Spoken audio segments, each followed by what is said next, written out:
I think we need to give Sarah another round of applause. She made very important points, and I was educated. That's the benefit of sitting next to Antoinette. I learned a few things. That in the Ugandan situation, we are about 80% there. So when it comes to regulation, the Free Zones Act, UFSA is in place, as is UIA. We have utilities that are priced favorably. We have ample water. We have the raw materials. So it's that last 20%, that conversion, that aspect of the branding and getting the investment in place, which is why it's good to have the Bankers Association and Stanbic so that they can give us some ideas around the funding. Now, what Kathy said is that the next speaker is someone who has been there, done that. So Mo's Parks is a business that I interfaced with at the IFC event last year in Nairobi. They have an interesting model that blends both the operating and financial commitment from the private sector, but the regulatory environment that the public sector provides. So it's a really huge honor and privilege to have Mr. Adrian Frey on the program today. I will yield to the Zoom team to connect him for his presentation. Thank you.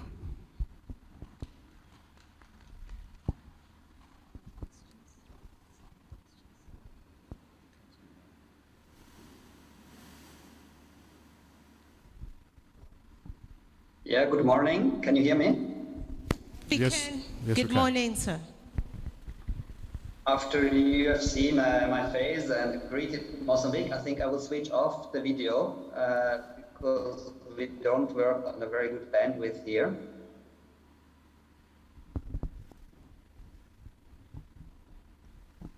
That's fine. And then should I, for my presentation, share the screen, or will you load the presentation? What do you prefer? You can share the screen from your side. Okay.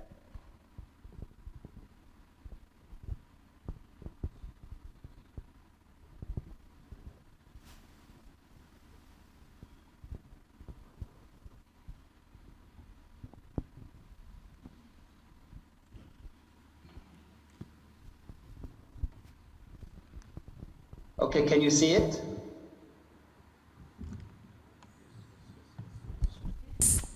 We can see it, Adrian. To go, that's fine, isn't it?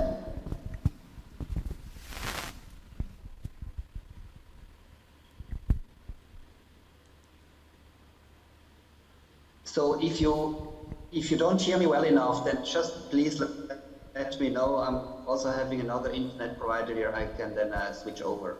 So my name is Adrian Frey, and I'm the chairman of Mosparks in Mozambique. I'm originally from Switzerland, but also citizen of Mozambique.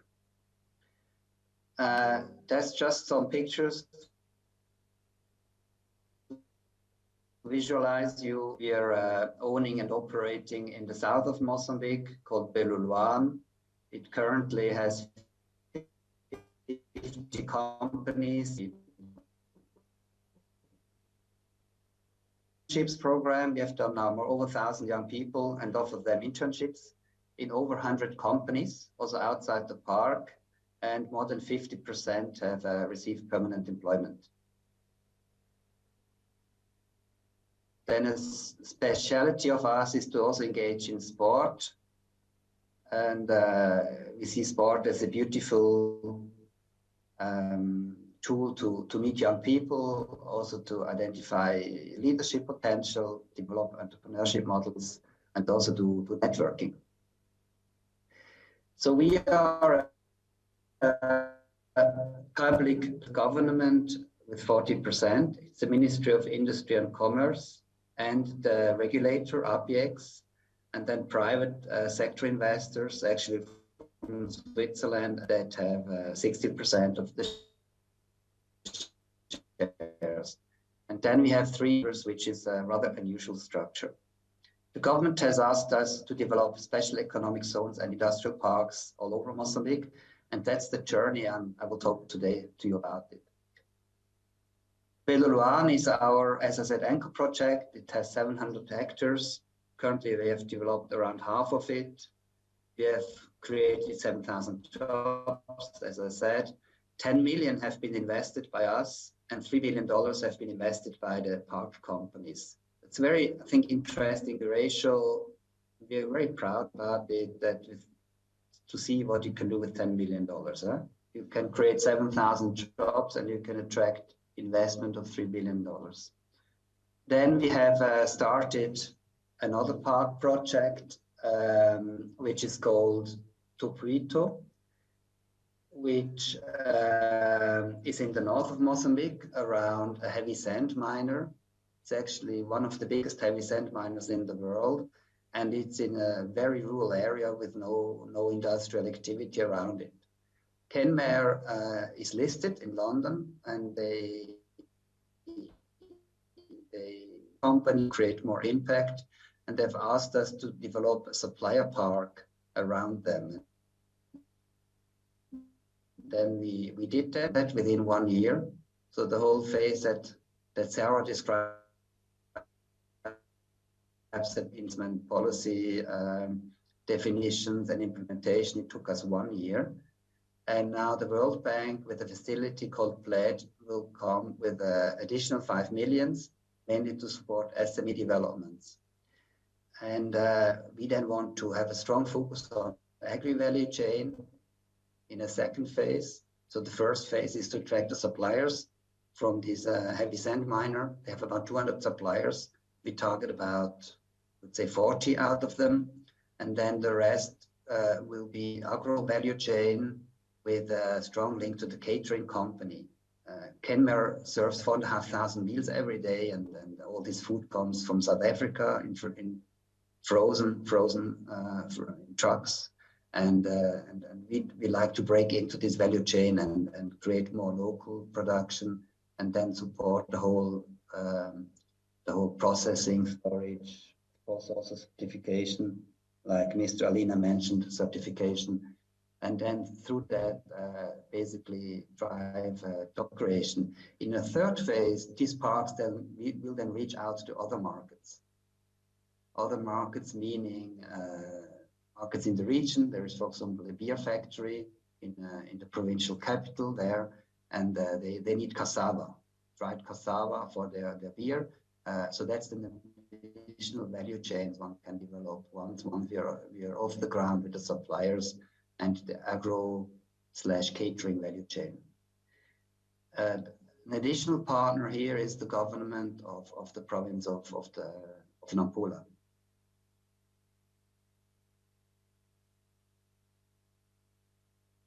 Then the next project we are engaging now, it's actually I think the most interesting one for us currently. We are changing now our approach and becoming park developers, industrial park developers in the whole province of Cabo Delgado. That's the most northern province, bordering Tanzania. This province is extremely rich in gas, in rubies, in graphite, and agriculture has potential there, and it's stunningly beautiful. But the province has a big challenge. It has more than 1,500 insurgents. These are Islamic terrorists who basically make it almost impossible to have any commercial activity outside the safe zones. And I was just there 2 days ago in a meeting with the governor, and the phone rang, and he reluctantly took the phone and with a very kind of sad face, and then while he was talking, he started to smile. And after the talk, he said he's so terrified to take the phone because it's always bad news about these crimes that are committed in his province. And this was a call from an administrator who asked him to provide some footballs. We want to start to play football. And he said he was so happy to have positive news. So you can see, I think, with this little anecdote, the level of stress that only 1,500 people can create an area that is 5 times bigger than Switzerland. The province has 2.7 million inhabitants and only 16 formal jobs. Our structure, our concept will create income for 500,000 people. So when I say income, we count 5 people per salary. So it's about 100,000 jobs we try to create. And the jobs are basically created by 5 supplier parks. We will create there around these existing mining companies, and then we will establish a business center in each district where we promote the district, the opportunities, also support investors with aftercare, what we call aftercare. We promote youth employment and green economy.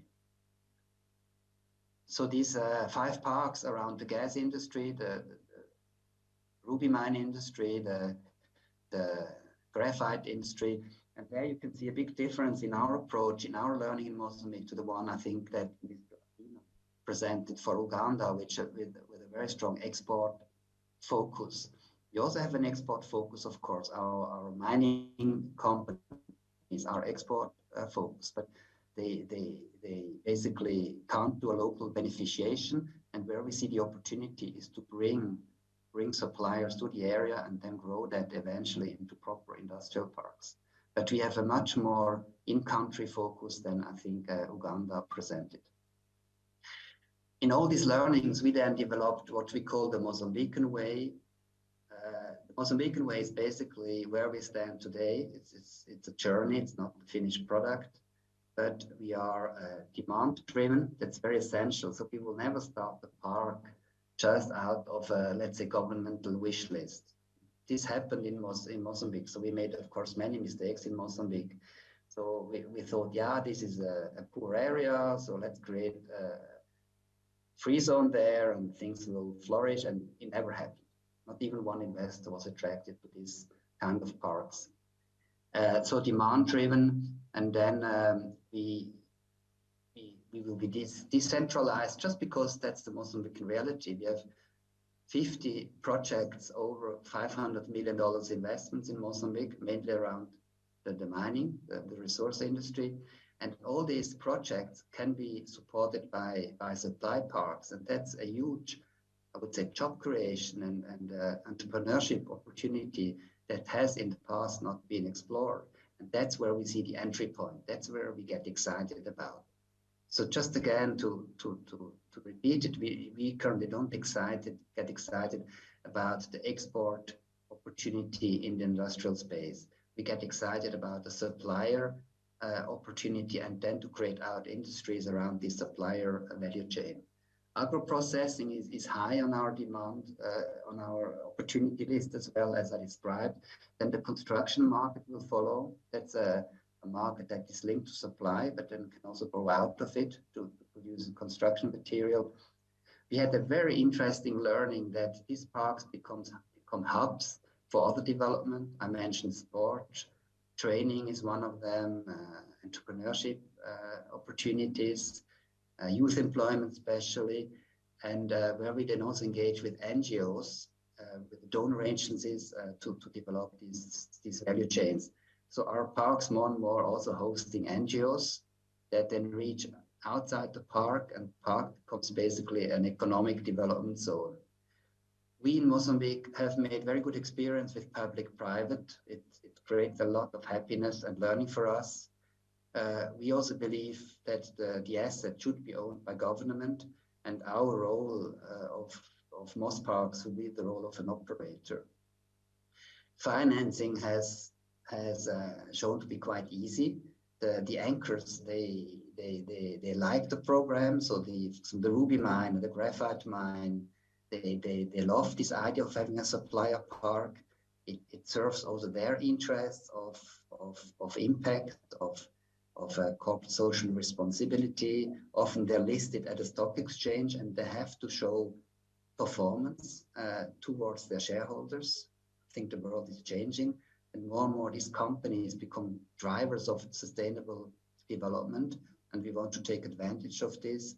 And they co-finance part of the project. You saw World Bank is also co-financing with facilities, African Development Bank.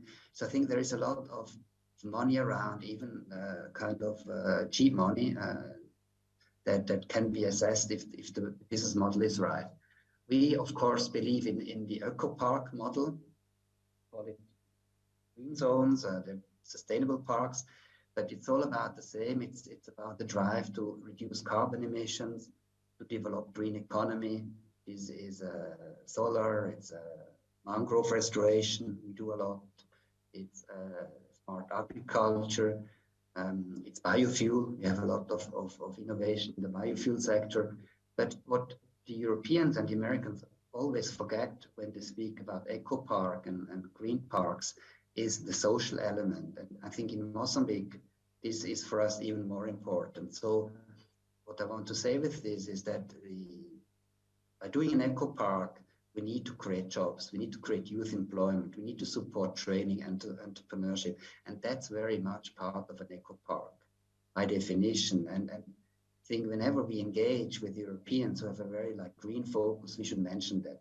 We should mention that for us in Mozambique, I presume the same in Uganda, this job creation aspect is as of the same importance, if not even more important. We want to be efficient and fast. We believe in quick decisions, in small structures. We want to be a fighting force. We don't want to be academics that write a lot of pages. We want to act and be on the ground. And then we engage more and more in destination marketing. I mean, participate in conferences. We train our people to speak well, present well. We have a lot of very talented young speakers in our organization, and try to provide research-based good content.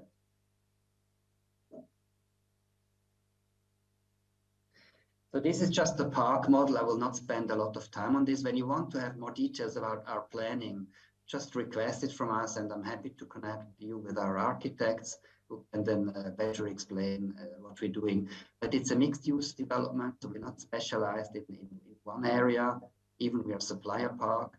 We have renewable energy always as a sector. We have residential inside the park. It's very important because we engage in rural areas. We have stands available, we have warehouses available, and we have SME centers available. The demand-driven side, I mean, people always struggle to understand what we mean with that. And demand-driven means that we always have a client. And for us, the client is typically the anchor, like the mining industry. It's sometimes the beverage industry. We have huge beverage investments in Mozambique. It's sometimes a cement project. It can also be a power generation, huge, maybe 50 megawatt solar station. And then we try to make them part of the special economic zone or the industrial park. So if a government is aware of the opportunity, they would say to the miner while he requests a concession, you're welcome, but you're part of the park. And by the way, all your main suppliers go in the park. And by the way, you engage in youth employment in the park by building training centers, and you also pay a park fee. So often governments don't understand the dynamics in the private sector, that the investor is ready to put down $10 million, $5 million to support that, and he's prepared to pay an annual park fee that helps the park to survive. So often I see that governments are not aware of these opportunities. Then I said already, we want to be small and decentralized. So in Mozambique, in the Mozambican model, we believe we can rather build 20 smaller parks than one bigger. Our standard size is 200 hectares of concession of land that we get for free from government. And then with the first phase of development is 30 hectares. Then, as I said, we see huge opportunities around agro-processing. Kenmare, as I said, serves 4,500 meals. Biofuel opportunity linking to other markets. So that's a huge, say, untapped market that we can develop in rural Mozambique. On the legal side, legal framework side, we are going now through a reform process in Mozambique that, by the way, Sarah IFC is financing and implementing with consultants. The risk of these laws is that they're done by consultants and always too complicated. So I see in the practice that we need easy laws that people understand. And Mozambique, it's a small market. I mean, our GDP is $14 billion. So we don't need sophisticated solutions where the market is small.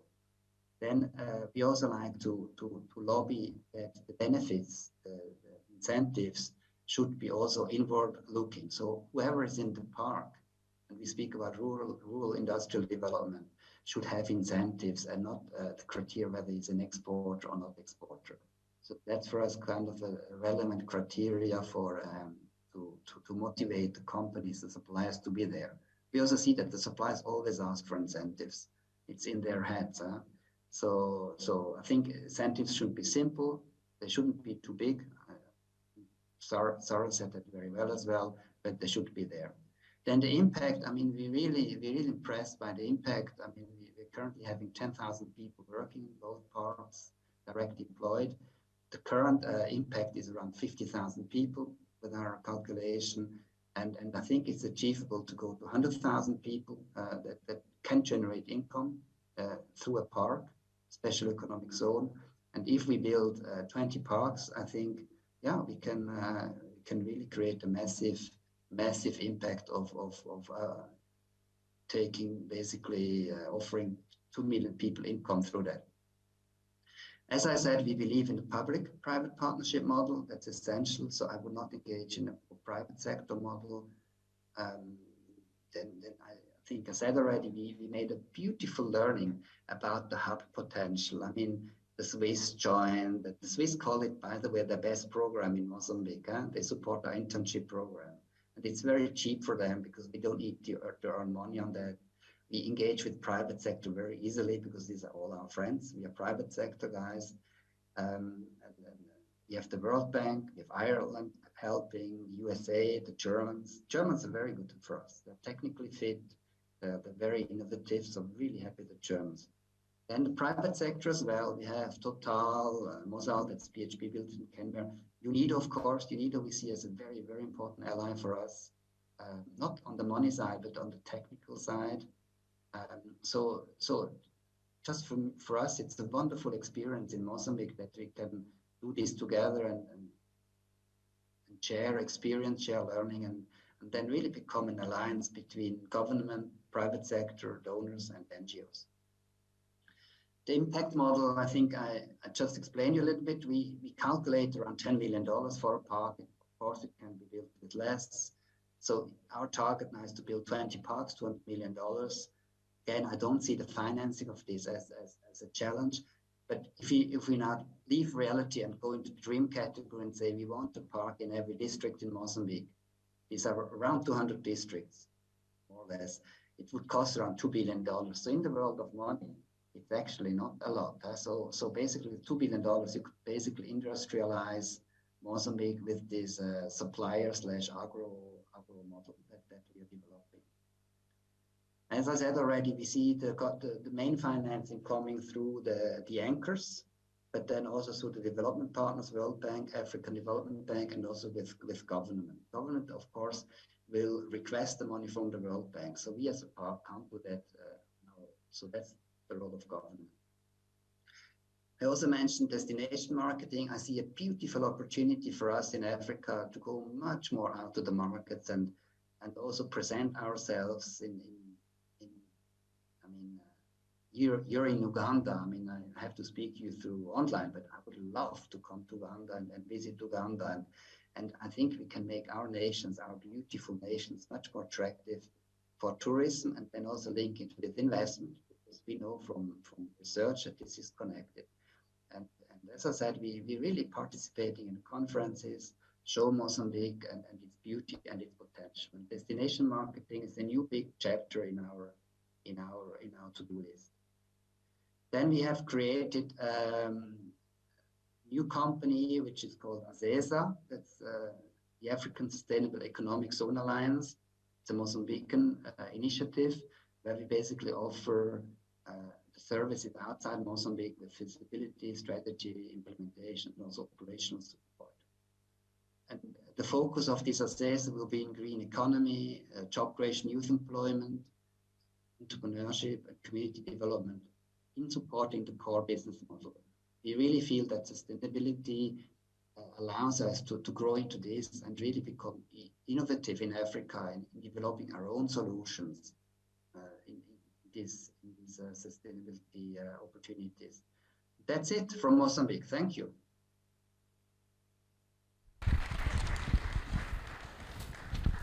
Thank you indeed, Mr. Frey. But before you go, you raised quite very pertinent issues in your keynote address, and we would like to give you a huge round of applause for that. Thank you very much, and that is Mr. Adrian Frey. He is the chairman MOSPACS, which is one of the biggest, not just one of, the biggest spatial economic zone and industrial park developer in the country. We are honored to actually have you here this morning and to pick your mind on this very important matter. Now, green economic zones, we have heard from all speakers this morning that they have great potential to do many things that can change not just our economy, but even those around us if we do the right things. So one of them is to generate income, and we have Ambassador Adrian here. Perhaps if we do the right things, we can make your work at OWC easy once we are able to create more income, to generate more income. And how do we, one of the questions that someone posted here is, how do we, what can we do? How do we get these great and strong, meaningful alliances that will work and make these zones work? So I'm going to open up the audience to ask questions. People have been burning to ask questions, but I'm also going to kindly request that in the interest of time, we have a working coffee, because right about now we should be having our coffee, but I'm requesting that we have a working coffee, so you pick your coffee and come right back, and while the others ask questions. And the questions can be directed to any of the speakers so far, but most importantly, our keynote speaker. I hope we still have him. Can I please have another mic? Ushers, please help me with another mic. Okay.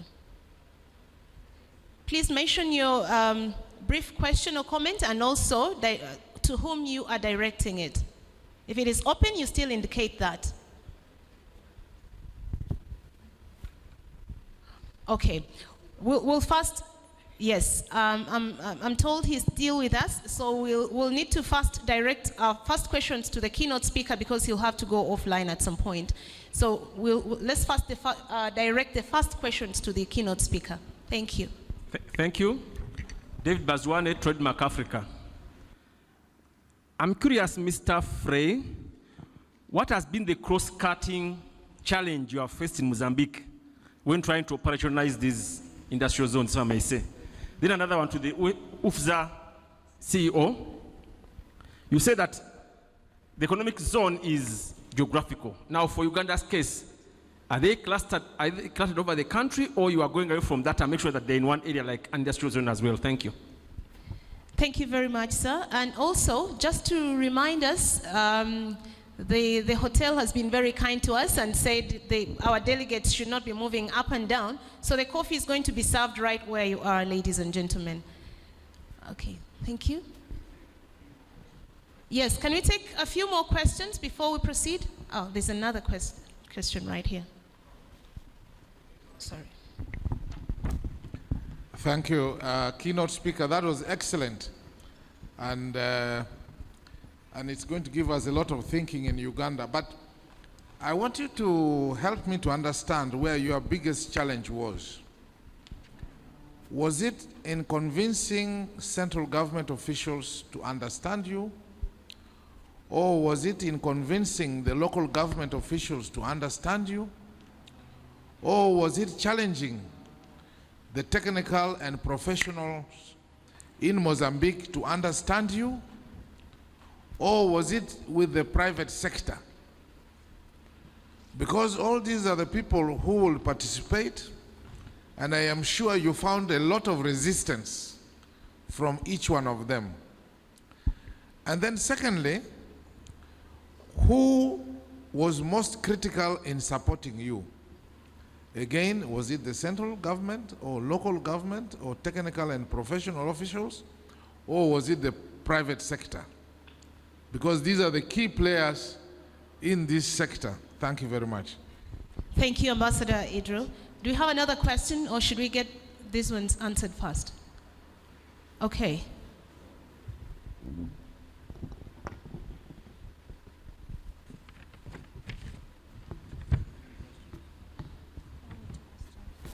Okay. Adrian, are you still with us? Yes, I'm with you. I hope you heard the questions loud and clear. Yes, you have good internet in Uganda. Okay. Thank you. You can proceed with your response, please. Yeah, thanks for the question. In terms of cluster, our plan is to be all over Mozambique, and we have 50 projects mapped in Mozambique that have an investment size of $500 million or more, and that's basically where we're targeting and building these supplier parks. And the beauty is, these are not investments in the cities; these are investments around mines mainly. And our expansion approach is now to go province by province. So we have started with one park in Nampula province to gain experience in rural supplier park, and that's going very well. And now we're doing this Cabo Delgado Park initiative, and that's for us how we develop the clusters. That we map all the opportunities in one province, we then raise the money to this province industrial development. This Cabo Delgado case for us is now the interesting learning that is currently happening. So if you ask about the challenges, you know that the business is not easy, and it's not that lucrative. Right? It's not lucrative to run a park with 20, 30 companies that are mainly SMEs, and most of the investors that would invest not even go there. So we do that also because we are excited about the impact. So that's a big motivator for us to see this opportunity to also create jobs, mainly for young people, and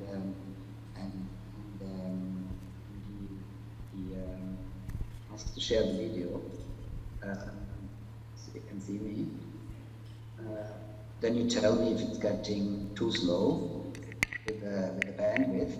But so the challenge that we are facing, I would say, on the financial side, I don't see as so big, because there are enough sources of investments, meaning the donors again, meaning the anchors, and then also private sector. You see, we always have components that are lucrative. For example, if you do a park and you do the basic infrastructure out of, let's say, donor money, World Bank money in this case, and you have warehouses, you can still do the warehousing under an assessment management model, which we call the Hilton model. See, Hilton doesn't own the hotels often, they manage them.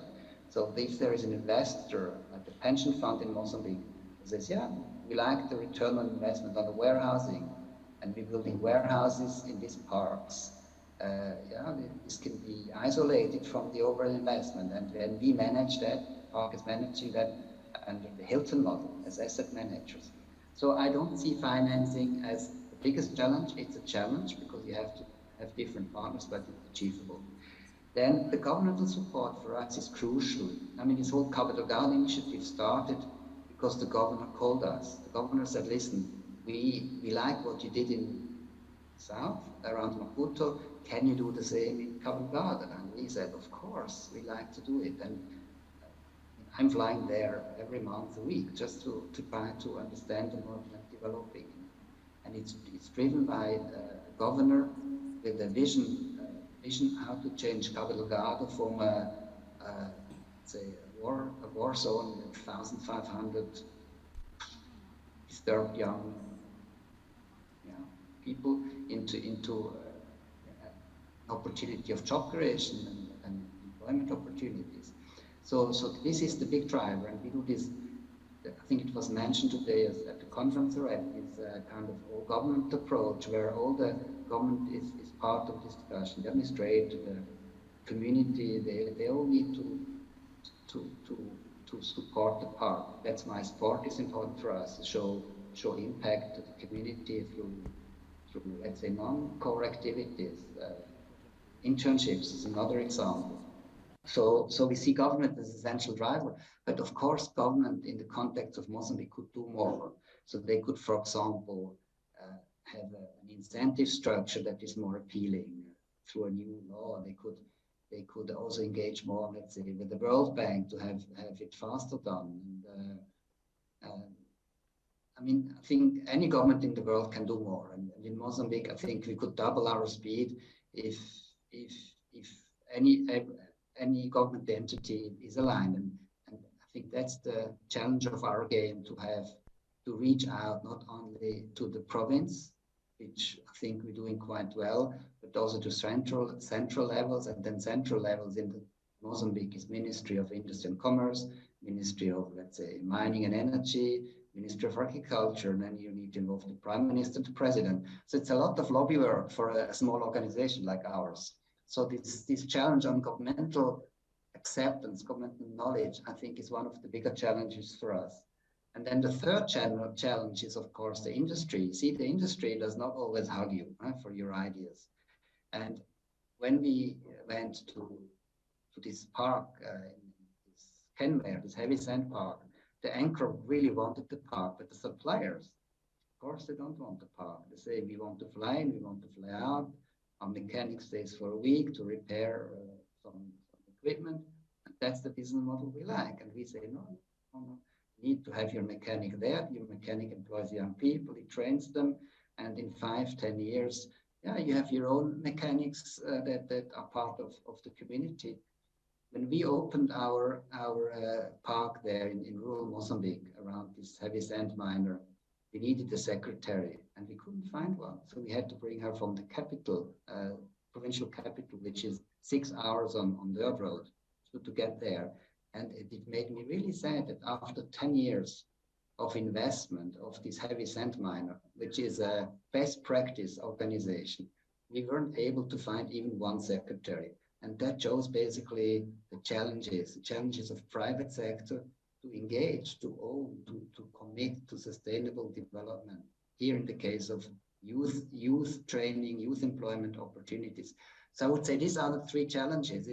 It's government, yes, it's work in progress, we're very happy, but of course it could be better. It's the financing challenge of having a business model that is not the most lucrative in the world.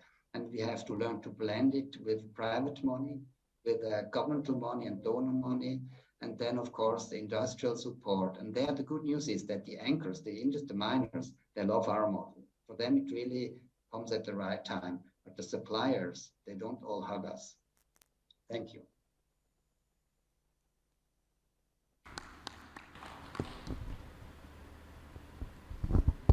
I think we need to give Chairman Frey another round of applause.